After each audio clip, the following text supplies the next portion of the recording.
Early morning এক glass উষ্ণ গরম জলের সাথে চিয়া সিড মিশিয়ে খাওয়াটা একটা হেলদি হ্যাবিট। আমিও সেই হ্যাবিটটাই করার চেষ্টা করছি। তো আমি স্টার্ট করেছি এই কয়েকদিন হলো।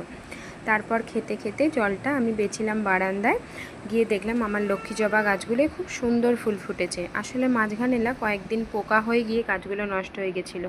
তারপর একটু ওষুধ দিতেই আবার নতুন করে ফুল ফুটেছে। তারপর আমি আমার বেডশিটটা ক্লিন করে নিলাম, কারণ কালকে আমার মেয়ে এইটার ওপরই বিছানায় বসে বসে রং তুলি দিয়ে এঁকেছে। বিছানাটা একটু নোংরা হয়ে গেছিলো, মানে বেডশিটটা, তো সেটাকেই চেঞ্জ করে নিলাম। দেন আমি স্টার্ট করলাম আজকের দিনটা। আজকে আমি ব্রেকফাস্টে করে নিয়েছিলাম চাউমিন, ডিম, আলু, পেঁয়াজ, আর মিমিকে আমি টিফিনে প্রায় সসেজ ফ্রাই করে দিই। সেই সসেজগুলো ছিল, সেটা আমি এটার সাথে মিশিয়ে নিলাম, আর দিয়েছিলাম ম্যাগি মশলা। আমার ম্যাগি মশলা দিয়ে চাউমিন খেতে খুব ভালো লাগে।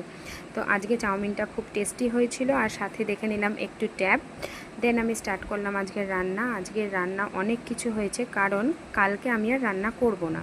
কালকে আমাদের একটু বাইরে বেরোতে হবে। আসলে আমাদের এক জায়গায় নিমন্ত্রণ রয়েছে, তো গিফট কিনতে আমরা কালকে বাইরে বেরোবো।